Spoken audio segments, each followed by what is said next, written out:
né, pelo que ele é, né? Isso nos encoraja, nos suporta, nos livra, né? Então, me foi incumbido de falar um pouco esse domingo aqui, né? Mas antes de tudo, como essa mensagem é gravada, né? Então, existem os destinatários que são vocês agora, e também existem os destinatários que vão ver essa mensagem no futuro, né? Na realidade, as mensagens da Igreja do Bosque estão sendo gravadas desde 2008, né? Isso é um trabalho que o nosso irmão Paulo Cardoso tem feito fielmente todos esses anos, né? E por isso eu agradeço a vida dele, né? Não louvando o trabalho dele, mas honrando o que ele tem feito todos esses anos. E também nessa época de pandemia, né? Nós estamos no segundo ano de pandemia, agradecer a equipe de mídia, né? Que tem feito um trabalho sensacional para que essas mensagens possam chegar, né? Então, existem dificuldades, né, inerentes a essa pandemia do coronavírus, né? Mas se não fossem as dificuldades, nós não cresceríamos, né?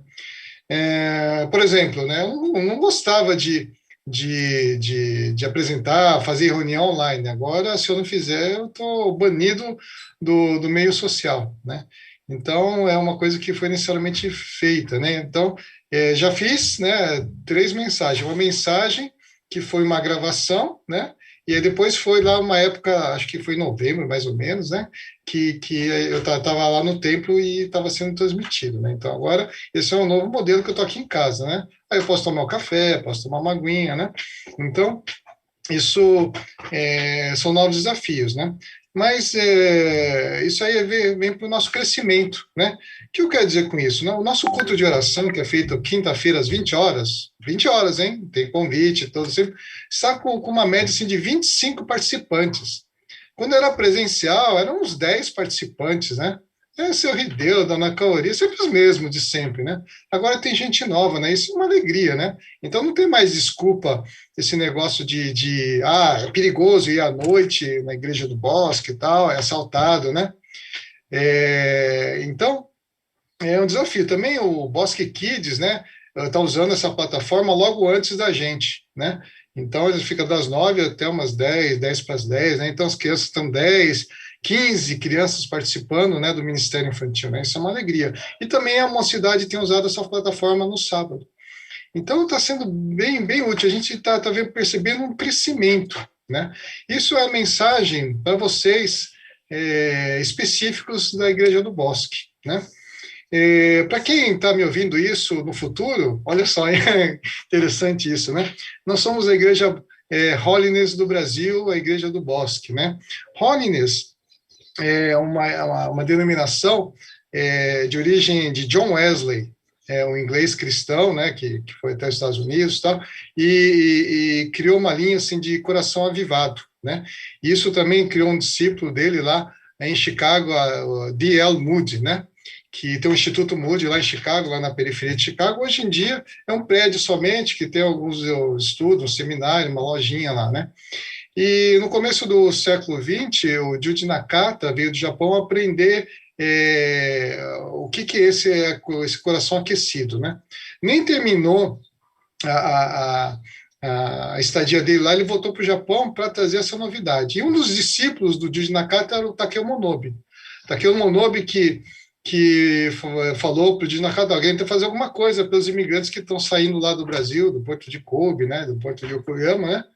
Aí o Juji Nakata falou assim, olha, vai você. Então Takeo Monobe veio para o Brasil e fundou a igreja Holiness do Brasil, né? Aí, depois da guerra, a igreja Holiness do Japão foi colocada sob o comando, sob o ministério governamental. Então, acabou sendo independente. Então, hoje, a denominação Holiness do Brasil é basicamente uma denominação evangélica cristã, né? Majoritariamente da colônia japonesa, mas que a gente recebe de braços abertos todas as pessoas de todas as origens, sem distinção, né? Então, essa é a nossa formação. Também queria honrar aqui pessoas, né, que recentemente nós perdemos. O pastor Keiwassa, né, que foi o primeiro pastor que me recebeu lá em 1990, quando eu comecei a namorar minha esposa, a Ângela, né? Então ele foi o primeiro pastor que me recebeu. E também quando a gente foi em Curitiba, uns 2 anos atrás, ele deu uma mensagem assim de erudição sobre Lutero, Martim Lutero, sobre as 5 solas, né? Foi assim uma grande aprendizado para mim. E também honrar também o seu Mário Koga, né? Que sempre me falava, Marcelo, cuidado, não exagera nessas coisas de igreja, né? Também cuida da sua família, também cuide de si. Então, a gente tem que honrar, né? Bem, ele deu uma enroladinha aqui, né? Para poder esquentar, né? Então, vamos à mensagem que Deus me deu, né? Na realidade, é outra mensagem inicialmente. Quando o pastor Kubotsu me perguntou se eu podia dar, né? Eu falei, tudo bem, eu tenho um material que Deus já tem me direcionado. Mas aí, no meio, eu falei, não, é outra coisa, né? Então, o tema é Deus no controle. Interessante, porque deve ser mesmo o que Deus quer dizer, porque eu não combinei nada com a Rebeca, né? Sobre isso. Então, ela falou essas coisas, né? Guiada pelo Espírito Santo, né? Acho que talvez o mesmo Espírito que eu vi nesse sentido, né? Então, vamos ao versículo base inicial. Pode passar para mim, Edson, por favor? Filipenses 4:6. Não andeis ansioso por coisa alguma, mas em tudo, pela oração, pela súplica, pelas ações de graças, apresentem seus pedidos a Deus. E a paz de Deus, que excede todo entendimento, guardará os seus corações e as suas mentes em Cristo Jesus. Vamos orar, então, pela essa mensagem?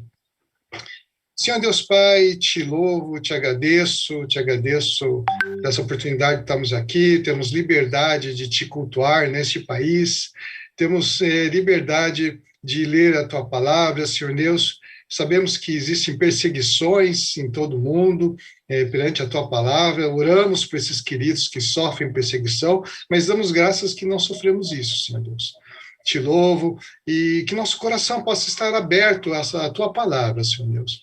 Que nós possamos entender o sentido do que o Senhor quer nos dizer. Repreendo todo o ataque do inimigo perante essa palavra, que essa palavra caia em uma terra fértil, rica, que possa brotar, Senhor Deus. Te louvo e te agradeço, Senhor Deus, no nome santo de Jesus. Amém.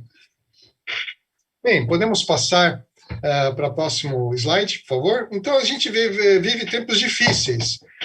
Nós vivemos preocupação, né? Vivemos insegurança, vivemos incerteza, vivemos medo, vivemos insônia, vivemos falta de sono, sufoco, boca seca, né? Então, isso é muito comum hoje em dia, principalmente em tempos de pandemia. Próximo. Assim, palpitação. Então, a gente tem que entender como é que funciona, né, este mundo aqui e também o mundo além deste mundo, né? A soberania de Deus. Deus é soberano. E esses 2 versículos, né, que são o versículo da primeira lição do Crown, né? O Senhor, a ti pertence a grandeza, o poder, a glória, a vitória, a majestade. Tudo que há nos céus e na terra é teu, ó Senhor, e este é teu reino. Tu estás acima de tudo. Riqueza e honra vêm somente de ti, pois tu governas sobre tudo. Poder e força estão em todas as mãos, e cabe a ti exaltar e dar força. Esse é o versículo da soberania, então, o versículo da primeira lição do Crown, que tudo é de Deus, né? Mas, assim, a pergunta é que muitos céticos fazem, como um Deus bom permite tanta maldade? Né? Como um Deus bom permite tanta... Como um Deus bom permite esta pandemia? Né? Então, a gente tem que entender sobre a diferença entre soberania e autoridade. Deus é soberano sobre todas as coisas. Mas é a autoridade que existe aqui nesse mundo, né? Então, segundo Gênesis 2,15, o Senhor colocou o homem no jardim do Éden para cuidar dele e cultivá-lo. Então, é como se fosse um aluguel de casa, né? O proprietário da casa aluga a casa para alguém, né? Aí dá a chave e o sujeito mora, tem vontade de aluguel, beleza, né? Aí, se der algum problema de vazamento, né? Um vazamento de gás, né? Uma coisa perigosa, o proprietário, mesmo sabendo, ele não pode entrar sem autorização de quem ele alugou, do inquilino. Por quê? Porque está sob a autoridade do inquilino.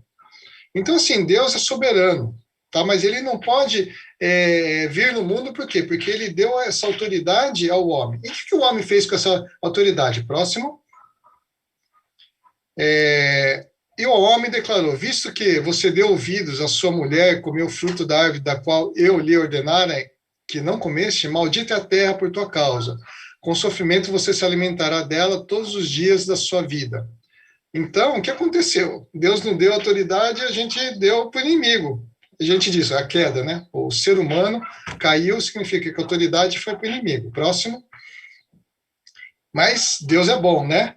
Então, o que aconteceu? Né? O pecado estava no mundo e essa autoridade, o que foi feito? Né? Foi resgatada por Jesus Cristo.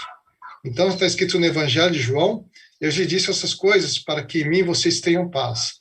Neste mundo vocês terão aflições, contudo, tenham ânimo, eu venci o mundo, eu venci o mundo. Tá? Próximo. Então, o que Jesus fez com essa autoridade que ele resgatou do mundo, do pecado? Jesus se aproximou deles em Mateus, né? E deles e disse: foi-me dada toda a autoridade no céu e na terra. Portanto, vão e façam discípulos de todas as nações, batizando-os em nome do Pai, do Filho e do Espírito Santo, ensinando a obedecer a tudo que eu lhe ordenei. E eu estarei sempre com você eu estarei sempre com vocês. Eu estarei sempre com vocês até o final dos tempos. Esse é o versículo do nosso discipulado, não é? Então, o que acontece? Próximo. Deus, próximo, nos deu autoridade, né? Próximo. O que aconteceu, né? Houve a queda. E aí, a autoridade foi para o mundo.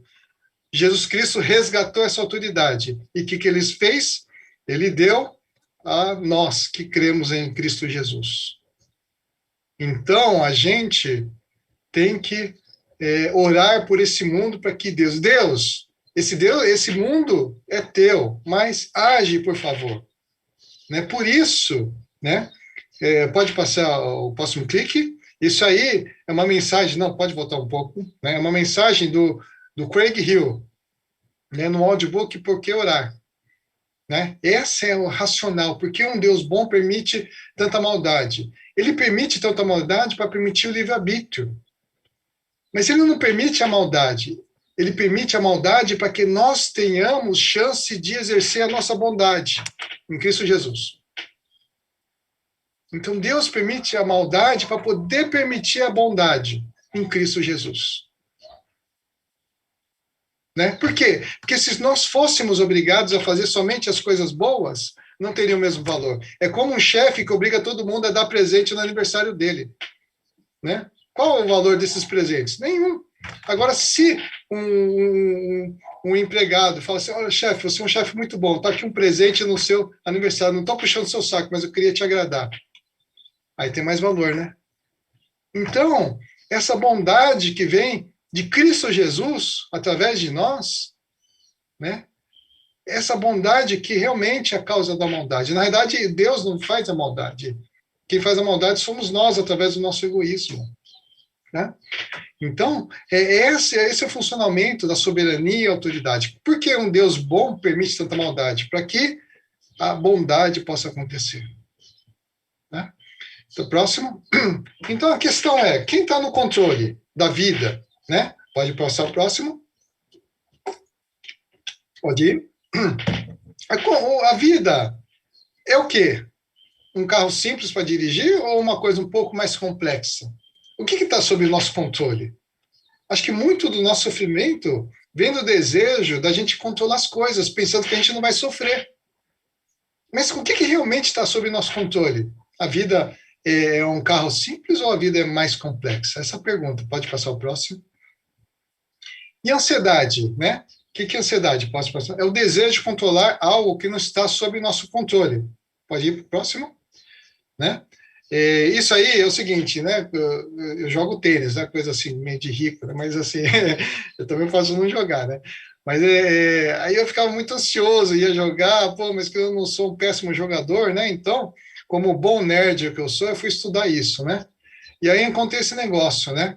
Que para você poder jogar melhor, você tem que entender que não está sob seu controle. O que está sob seu controle? A raquete, a bolinha, tal, isso está sob controle, você fazer aula. Mas o que está sob do outro lado, o adversário que joga, não está sob o nosso controle. Né? Então, assim, só que a ansiedade prejudica o que a gente faz. É a mesma coisa, né? Na vida, né? Então a gente sente ansiedade por querer controlar coisas que não estão sob nosso controle, ao invés de nos limitarmos a controlar simplesmente o que está sob nosso controle, simples assim, né? Por exemplo, a gente abre a torneira e sai água, a gente não tem ansiedade se vai sair água, mas vem notícias assim, vai ter crise hídrica, então a gente fica ansioso porque não sabe se abrir, a gente vai perder o controle da água na torneira. Então, quem está sob nosso controle não tem ansiedade, mas você pode perceber que a maior parte das coisas não estão sob nosso controle. Próximo, por favor. Então, o que acontece? O mal do século, depressão e ansiedade. Basicamente, o que eu quero falar é sobre ansiedade. Né? Próximo. Só que as coisas acontecem para todo mundo. Por exemplo, a chuva. Né? Pode passar o próximo. Quem está na chuva é para se molhar. Né? Próximo. Agora, a chuva tem um lado bom, precisa encher os reservatórios de água para a gente ter água, precisa gerar energia elétrica para a gente poder ter esse tipo de computador e tal, né? Tem que irrigar a plantação lá no Nordeste, né? Bosque para o sertão, tudo isso, né? Então, é necessário. Mas, assim, o que acontece? A chuva é para todo mundo. Próximo. Então, a gente tem que usar os guarda-chuvas, né? Por quê? Porque tem que chover. E a gente tem que usar os guarda-chuvas. Quais são esses guarda-chuvas? Né? Próximo. São os mandamentos. O que nos protege disso, né? Das consequências ruins, a gente ficar molhado, são os mandamentos. Mas a chuva é necessária. Tá? Então, a gente tem que obedecer aos mandamentos de Deus para nosso próprio bem.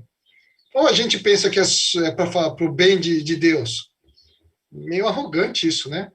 Deus nos dá mandamento para nos proteger de determinadas coisas, né?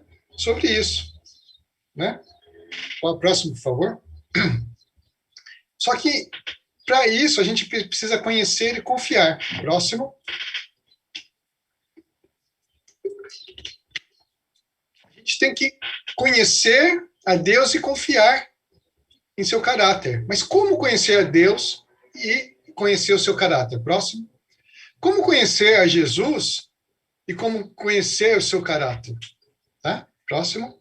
Bem, é o seguinte, eu me propus assistir com a minha filha nesse seriado The Crown, né, sobre a realeza britânica, né? Então a gente estava assistindo junto, é um programa que a gente tinha, né? E contava a vida desde o começo, tal, da rainha da Inglaterra, antes de ser rainha, né, sobre a família, tal. E depois de um certo tempo, a gente parecia que conhecia essas pessoas pessoalmente, né? Por quê? Porque a gente entrou na vida deles, né, através do seriado que a gente assistiu, né? Mas onde eu quero chegar nisso? Próximo, por favor. A gente tem que confiar, conhecer, confiar a mais. Se a gente não conhece, a gente não confia, muito menos ama. Próximo. Então, como conhecer a Deus e seu caráter? Próximo. Lendo a Bíblia. Como conhecer a Jesus e seu caráter? Próximo. Lendo a Bíblia. Mesmo que esse texto seja de mais de 2.000 anos atrás. Não, 2.000 anos atrás não, um pouquinho menos, porque foi de 60, né? Os textos mais recentes da Bíblia, né? Então, por cerca de 2.000 anos atrás, mesmo acontecendo isso, a gente vai conhecendo Deus, seu caráter. Porque, assim, na realidade, a Bíblia não é um livro religioso. A Bíblia é a história de Deus para com seu povo. Inicialmente os judeus e depois todos nós, pela graça e misericórdia de Jesus. Né? Vem da Bíblia. Vem da Bíblia. Próximo. Então, como conhecer a Deus? Esse é um seriado que o casal Kubotsu tem nos encorajado a assistir, The Chosen, né? É um seriado assim como a Rebeca fala, é um seriado que mostra os discípulos, os escolhidos, The Chosen, né? Mas é claro que a figura central é Jesus, que é esse que está no meio aqui do mais alto, né? E aí os outros discípulos, como é que é o andamento, né? E tem algumas coisas interessantes. Posso passar ao próximo, né? Tem uma cena que não é bíblica, não está na Bíblia. Jesus sentou na roda com as crianças, ele é marceneiro, né? Fez um brinquedo com as crianças e estava conversando com as crianças, brincando com as crianças. Não está escrito na Bíblia. Mas alguém tem dúvida que Jesus fez isso? Meu querido, vem cá, não é isso. Papai do céu assim, veja esse brinquedo. Vocês têm dúvida que esse é o caráter de Deus? Esse é o caráter de Jesus Cristo? Isso não está escrito na Bíblia. Muitas coisas, a maior parte das coisas não está escrito na Bíblia, né? Mas se a gente conhece as histórias, a gente conhece o caráter de Jesus. E é isso que a gente tem que buscar. Conhecer, entrar na vida de Jesus, entrar no caráter de Jesus. E isso, o caráter de Jesus, a vida de Jesus entrar em nós. Perceberam? Próximo. Então, como a gente vai saber a vontade de Deus, né? Próximo. Às vezes, a gente pode ir pelas portas que se abrem, né? Como a lã de Gideão lá, né? Só aconteceu isso na Bíblia. Depois era revelação, era o que está através da palavra, né? Próximo. Ou através da palavra, né? Qual que é a direção de Deus, né? Meu ponto de vista, né? É através da palavra. Porque se a gente conhece a palavra, acho que é impossível a vontade de Deus se manifestar contra a palavra de Deus. Isso é inconcebível, né? Então, se tem dúvida, é a palavra de Deus. Então, se você conhece a palavra de Deus, o caráter de Deus através da sua palavra, você vai saber qual direção pegar, direito ou esquerdo, ou reto, né? E não pela situação que se coloca, tá? Então, aí você sabe a palavra de Deus. Próximo. Então, como lidar a ansiedade? Bem, você sabe que, até agora, que Deus é soberano, a autoridade que tem dos que acreditam em Jesus Cristo, né? Que a gente tem que conhecer a Jesus Cristo, né? Para saber o que ele está intencionando fazer ou o que ele quer que nós façamos, né? E também as direções segundo a palavra de Deus, né? Então, como é que ele lida com a ansiedade, né? Eu tenho ansiedade. Mas como é que eu lido com a ansiedade? Como que através da palavra, né, a gente pode lidar com isso? Próximo. Confiar em Deus primeiro de tudo. Que Deus é soberano, Deus é bom, né, e quer o melhor para a gente. Próximo. Desistir de tentar controlar algo incontrolável. O que eu percebi que algo incontrolável que é mais frequente, geralmente são outras pessoas. Eu gostaria que minha esposa fizesse isso, eu gostaria que minha filha fizesse isso, e que meu chefe fizesse isso, e que minha mãe fizesse isso. Eu queria controlar, mas não dá, é impossível controlar outra pessoa. Desde cedo, minhas filhas, já percebi que são pessoas individuais e não são parte de mim, né? São um ser que próprio, então elas têm uma particularidade, então como eu vou querer controlar as coisas? Quando são criancinhas, né, até a gente tenta e consegue, né, mas depois que elas se desenvolvem, né, é incontrolável. Mas isso não quer dizer que elas são descontroladas. É diferente, né? Se está dentro da palavra, a gente precisa confiar, né, que os nossos filhos vão ir bem. A gente não precisa se preocupar. Vão fazer o que a gente quer? Não, não. Se Deus quiser, eles vão fazer o que Deus quer, que é o melhor para elas, né? Próximo. Só que isso não significa desistir de pessoas. Desistir de pessoas na cultura japonesa se chama shoganai, né? Shoganai. Então, não fez o que era shoganai. Uma vez um monge budista fala assim, estava tendo problema entre dois irmãos, né? Problema também que acaba repercutindo, né, nos negócios da família. Aí o monge budista falou assim, ó, separa os dois. Não, realmente, a solução do mundo é essa, separa os dois, nunca mais se fala na vida. Mas não é isso que Deus quer. É uma solução? É uma solução, mas não é a melhor solução. Então, a gente não pode desistir. Se a pessoa não faz o que é, mesmo que a pessoa está indo contra a palavra de Deus, o que a gente tem que fazer? Tem que orar para essa pessoa. Tem que orar para essa pessoa, né? Então, a gente não pode fazer shoganai. A gente não pode desistir das pessoas. A gente tem que lutar pelas pessoas. Tá? Próximo. E pedir a Deus com fé mesmo, acreditando que Deus é soberano. Né? O que nos preocupa, o que nos aflige. Próximo. E ter gratidão em qualquer situação, mesmo nas coisas mais difíceis, perdas, né? A gente tem gratidão. Né? Uma vez, uma paciente minha, né? Eu trabalho como médico, né? Se alguém não souber, né? O marido teve câncer, né? E, graças a Deus, foi curado e tal, né? Você passou por momentos difíceis, né? Aí eu perguntei para ela, tem alguma coisa boa que você tirou dessa situação toda? Ela falou, olha, minha família está mais unida. Opa, se valeu alguma coisa, não valeu por isso? Né? Então, assim, mesmo no câncer, ser grato. Mesmo no câncer, ser grato. Né? Ou em qualquer outra situação, ser grato. Né? A próxima. Então, o que é o amadurecimento cristão? Decisões, né? A gente tem que crer e morrer para si mesmo, né? A morte do eu, que tanto enfatizado no programa discipulado que a igreja tem adotado, né? Que é o envisionar, né? Ter fé realmente, né? Próximo. Ter profundidade, né? A gente não pode ser cristão raso, né? A gente tem que mergulhar de cabeça, não nos tornozelos. Mergulhar de cabeça. Mergulhar de cabeça, a gente não sabe onde os rios vão nos levar, onde Deus vai nos levar. Mas a gente tem que ter fé que vai ser uma coisa muito boa, com profundidade. O que significa profundidade? Próximo. Conhecer Jesus. Esse Jesus, você tem que conhecer. Não conhecer de ouvir falar. Você conhece aí o fulano? Eu ouvi falar já. Não, eu conheço esse sujeito. É assim, assado, assim, papapá. Eu conheço.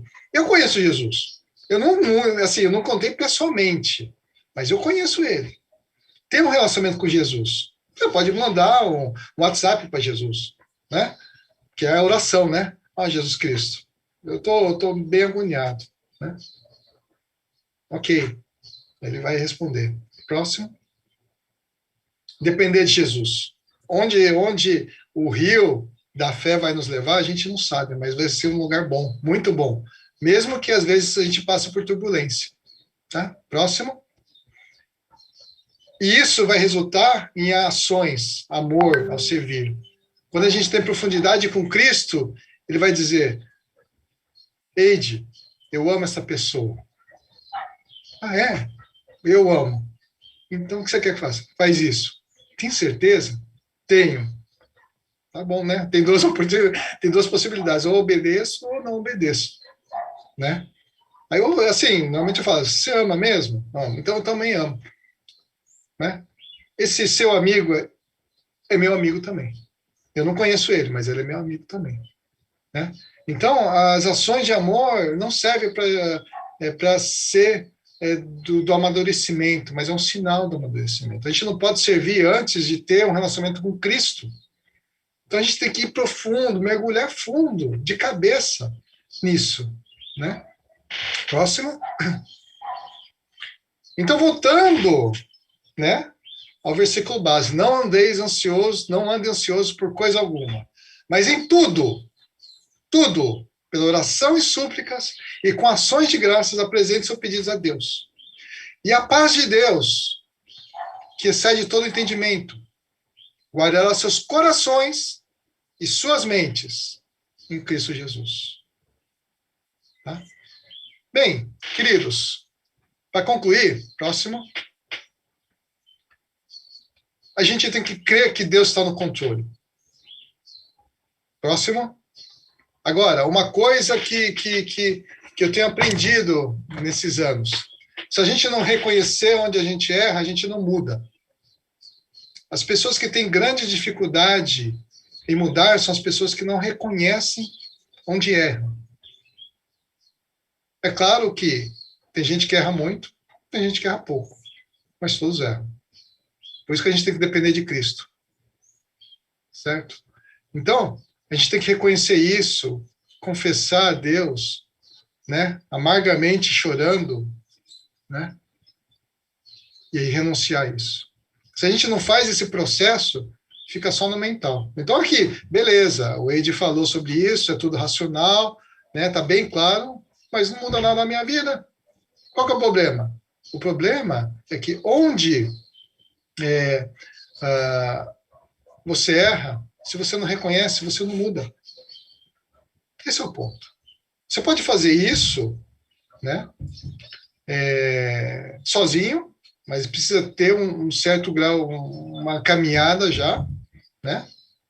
Ou você pode fazer isso com alguém, uma caminhada com alguém. Tá? Próximo.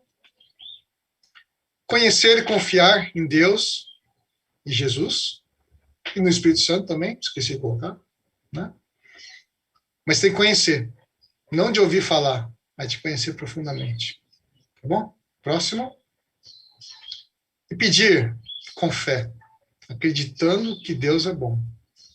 Não, assim, só que a gente tem que orar com sabedoria. A gente não pode pedir o que a gente quer.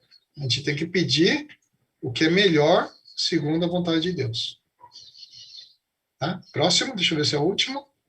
Em tudo dá graças. Tá? Mesmo que não seja na nossa vontade. Tá? Então, é necessário isso.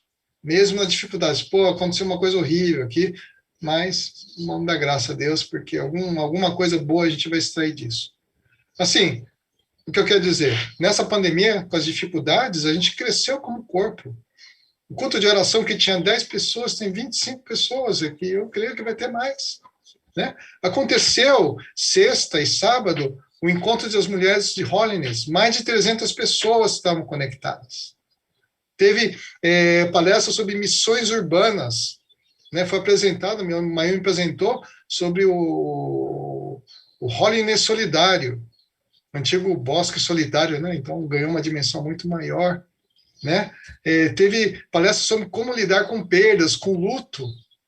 300 pessoas. Se fosse presencial, ia ter umas 100 pessoas, mais ou menos, que tinha que viajar, tinha que pagar hospedagem, esse negócio, trazer os palestrantes, né? Então, tem uma coisa boa aí, né? Estamos conectados, né? E o Espírito Santo de Deus está em todo lugar, não está? Então, está conosco nessa reunião. Tá? Então, assim, encerrando a mensagem, né? A gente tem que conhecer profundamente a Deus, tem que reconhecer onde a gente erra. Olha, pautando na minha vida, né? Não sei os dias de vocês, eu sei da minha, né? Para mim não falta erro para confessar os pecados, para confessar para Deus, não falta, né? Falta coragem para confessá-los, né? Mas na medida em que eu reconheço isso e confesso, né, as coisas começam a mudar no meu coração e mudar ao entorno, mas principalmente mudar no meu coração. Né? Então, aqui, a gente tem uma ferramenta tecnológica que a gente vai dividir em salas no Zoom. Né? Quem está no YouTube não vai poder fazer isso, mas quem está no Zoom vai ser dividido em salas e os parceiros de oração vão estar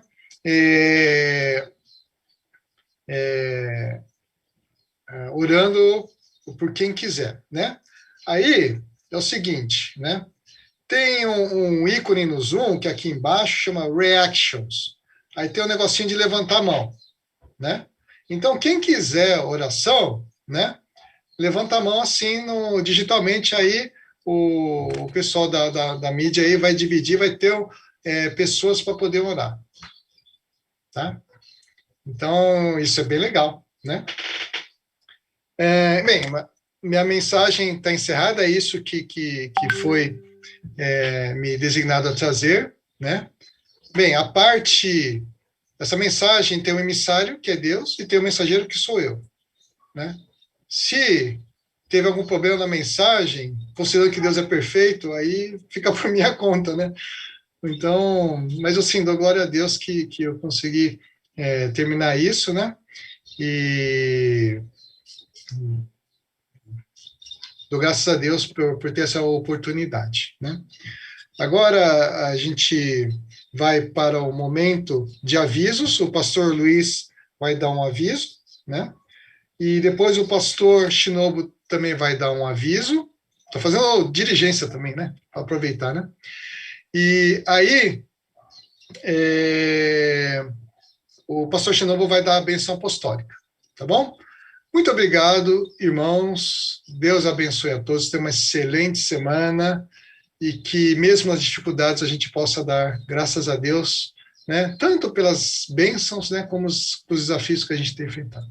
Uma boa semana. Deus abençoe a todos. Então, eu passo a palavra ao pastor Luiz, que vai falar uns avisos, né? Um abraço a todos. Bom estar com vocês. Tchau.